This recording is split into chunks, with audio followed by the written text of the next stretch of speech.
Okay, so for our first panel, we are pleased to have Miss Bernadette McNear, Mr. Pierre Gooding, and Mr. Joshua Albert Clennon. So for the first, I'm going to start with Madam McNear, and the order will be Madam McNear, Pierre Gooding, and Joshua Clennon, but I will also refer to you before I ask the question.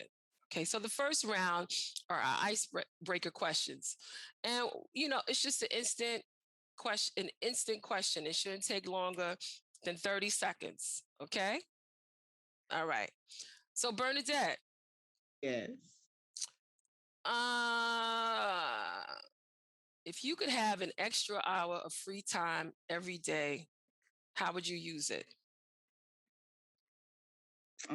Extra hour every day, self-reflection. I will have to analyze myself as what I've done for the day. Was I productive? I need to revamp or regroup myself for the next day. Okay, awesome. Mr. Gooding, Hey, how you doing? What was the good. last song that you listened to and sang out loud? Oh man. Uh let's see. Jay-Z's 99 Problems. Really, Jay-Z, 99 Problems. Okay. The last song you listened to and sang out loud. I'm not mad at that. Okay, and Joshua, how would you phrase yourself? Are you a listener or a talker? I've definitely always been somebody who listens first. I find that you learn a lot more in life when you listen to people, and I think most people, especially like in this line of work, they want to just be heard. They want to know that somebody's listening to their concerns and their issues that they have in their daily lives. Okay, so you're a listener. Okay, so that was the icebreaker round, guys. So you understand just a little bit about, I guess, also to loosen you up. Lightning rod questions. Let's start again let's start with you, Joshua. Okay. Tell me, what's the role of the New York City Charter Commission?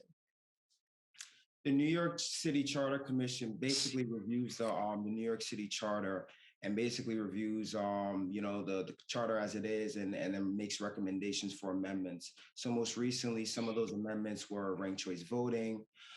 They were amendments to CCRB and things of that nature. So the Charter Commission meets, I think it's every 10 years, I think, and then they make these recommendations for amendments to the New York City Charter.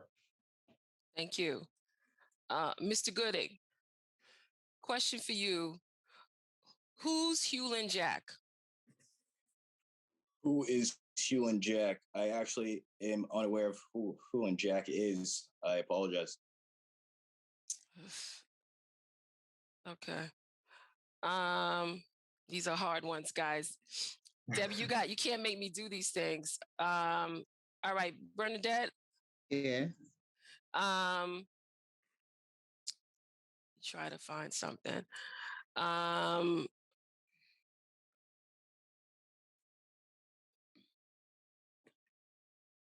What determines the number of garbage cans placed on street corners? Oh, I don't want to use the word assume, but I think it determines on the garbage pickup, how much garbage is picked up in a certain area. When sanitation picks up and drops off, they log in how much garbage they picked up in a certain area. I think that determines what or how many garbage cans should be placed in a certain area. Okay. All right, thank you. Okay, so the next round are based upon thematic questions, and we're going to ask questions around economic development. I want to start again now with Mr. Gooding. As a city council member, what can you do to help Harlem small businesses thrive through COVID and beyond? I appreciate the question. Right now, we're in a situation due to the pandemic where we have a budget deficit. Over the next 3 years, we'll have approximately a $20 billion deficit.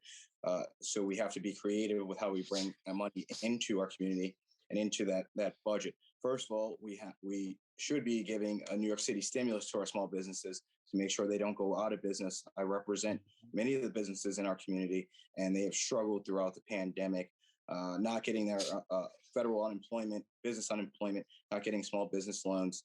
So we are actively unwinding that, but that's a part of the process, getting information to the businesses about those programs, but also making sure New York City is a part of the process of getting funds to these businesses so that they don't go out of business, and then making sure that any business development is tied to tax programs that make sure our local folks get jobs as these come online. So it's all about the community and making sure that we can bring jobs moving forward despite the crisis of this pandemic. Thank you so much. Mr. Clennon, can you please answer the same question? As a city council member, what can you do to help Harlem small businesses thrive through COVID and beyond? Absolutely. As a small business owner, I understand that the biggest hurdle that small businesses in our community face is access to capital. And even with the PPP program and even with the New York Forward Loan Program, a lot of small businesses in Harlem have been unable to qualify for these programs and get the capital that they need to stay afloat and actually grow and scale their businesses. So our proposal for our campaign is to establish a municipal banking system, a public banking system, and that's something that there's legislation in Albany to actually allow our city to do. And that basically will allow us to give direct capital, our city give direct capital to small businesses, to entrepreneurs, give microloans to people who just have an idea, who want to create startups. So that's one way to really get our economy going, while also raising more revenue for our city so that we can fund our social programs and mental health initiatives that we really need during this crisis. Thank you so much. And Ms. McNear, the same question to you. As a city council member, what can you do to help Harlem small businesses thrive through COVID and beyond? I think the first thing I would do or needs to be done would be meeting with them, finding out their needs. I don't want to assume that everything is the same for all businesses.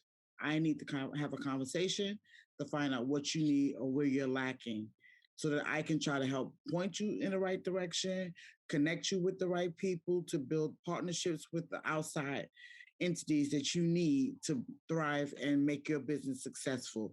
I too believe that monetary things need to be in place so that these businesses has a place to turn if they need for the workers, support for them, whatever they need. I need to hear it. I cannot assume that you're just missing workers, because then we can have job fairs if that's the case, if that's what you're lacking. So I am all for educating the businesses and having trainings for all businesses, new and old, within the community. Thank you so much. The next theme that we'll be discussing is health, mental health, public health. Okay, so Ms. McNear, let's go back to you. What can the city council do to reduce the stigma around mental health issues? And what can you do as a community leader? Mental health comes on many levels. It's not just someone that you see destroy at one time. It comes on many levels. So there need to be programs for individuals to go to, whether it's the young, the teens, the elderly, so that we can have a place to have them go for services, so that we can help them get the services that they need. Connecting with different agencies and holding forums in different neighborhoods, like a travel van. This is here, we can help you. Here's where you go.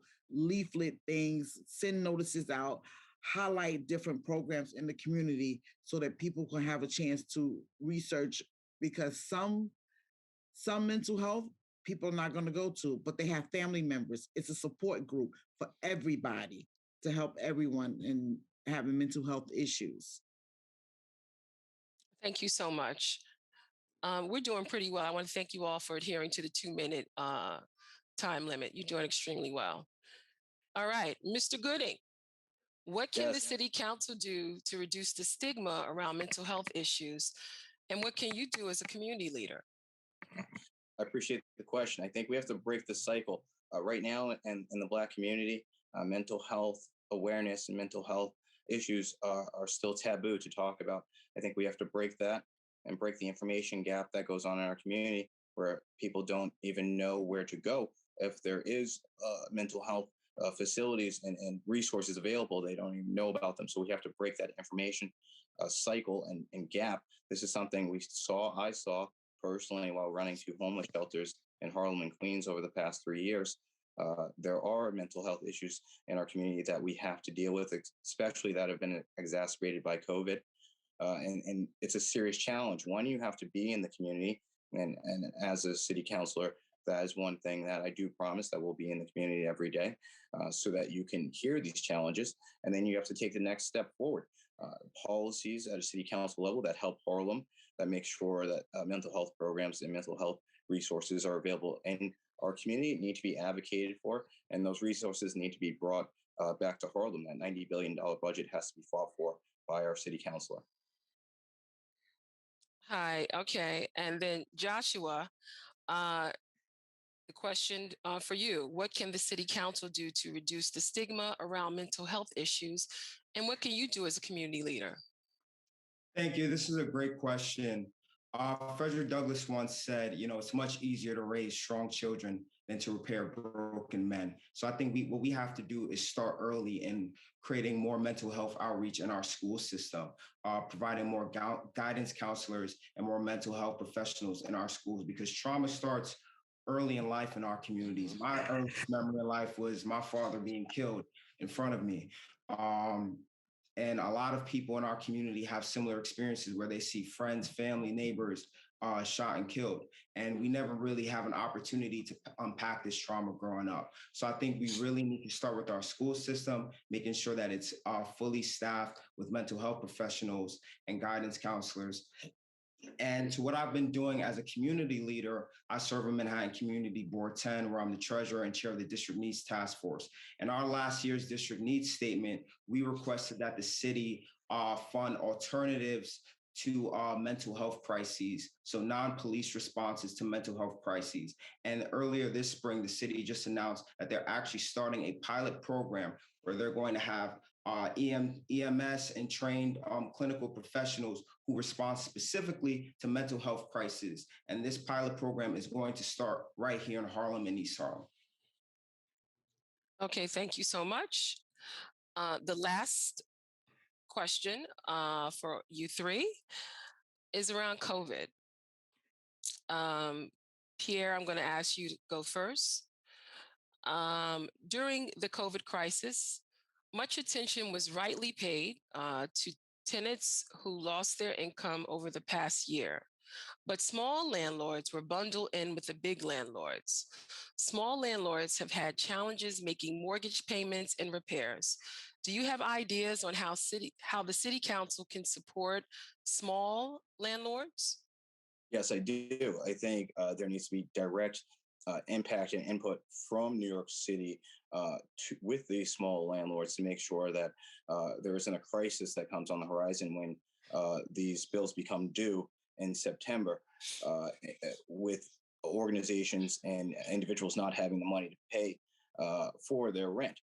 So I think right now New York City has to get involved to make sure that those bills and receipts are covered, or otherwise we're going to have a major disaster. When you see these things coming on the horizon, this is where New York City Council has to get serious and proactively get in front of these challenges instead of lagging behind, as has been the case with COVID.